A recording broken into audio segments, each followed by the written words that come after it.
Hello, welcome to Levant TV Headlines. Turkey's Prime Minister Ahmed Davutoglu says Turkey has no plans to intervene militarily in Syria anytime soon, refuting media speculation about an imminent operation to create a buffer zone along the Turkish-Syrian border.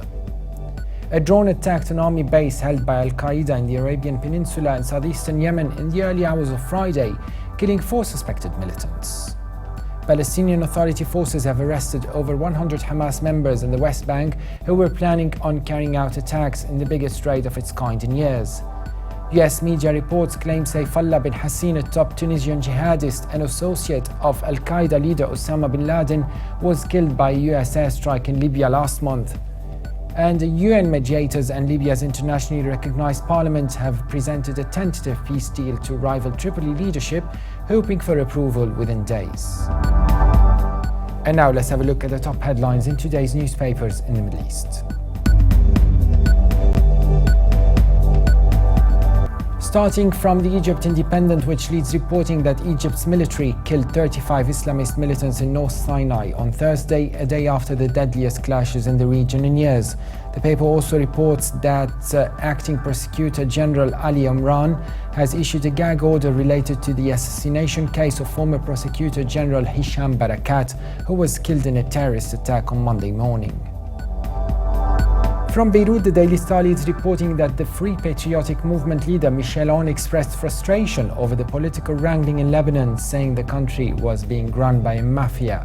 The paper also reports that Agriculture Minister Akram Shehayeb described Cabinet's decision to allot $21 million to help export agricultural and industrial products by sea as positive, indicating the move was not aimed at scoring political points or undermining his rivals. From the United Arab Emirates, the Khalij Times leads reporting that the UAE is making headway in setting up a federal tax system to bolster government revenues, with the drafting of laws for introducing corporate tax and VAT expected to be complete this year. The paper also reports that Saudi Arabia officially opened a $1 billion aviation gateway aimed at pilgrims and the kingdom's first airport privatization. And now let's have a look at the top Middle East headlines from papers here in London.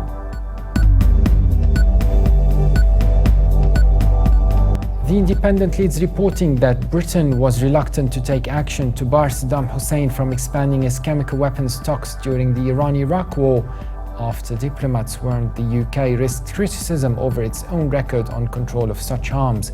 In the aftermath of the Iran-Iraq war, it emerged that Britain had been among several Western countries which were used by Iraq, often with the knowledge of intelligence services in those countries, to source both equipment and raw material for chemical weapon manufacturing. The Guardian reports that Britain will hold an official minutes of silence at midday to mourn the British tourists killed in a gun massacre on a Tunisian beach last week. Flags are being flown at half-mast over Whitehall and Buckingham Palace as a mark of respect for those killed in the deadliest terror attacks for Britons since the bombings in London on July the 7th in 2005. The Telegraph reports that militants from the Islamic State are feared to have begun destruction of Syria's Roman city of Palmyra, as the head of UNESCO warned of cultural cleansing by the extremist group.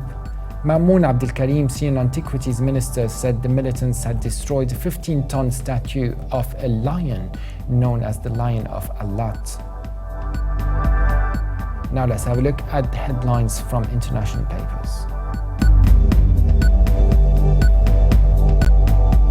The International New York Times reports that Israeli forces shot and killed a Palestinian teenager in the occupied West Bank on Friday as he and others hurled stones and rocks at their army vehicle, according to the Israeli military. It was the latest in a wave of violent events that has marked the Muslim holy month of Ramadan in the area. And finally, China's Global Times reports that visiting chief of UN nuclear watchdog Yukiya Amano has reached agreement with top Iranian officials on the timetable for cooperation to solve existing problems. For more updates, please visit Levant.tv. Thanks for watching.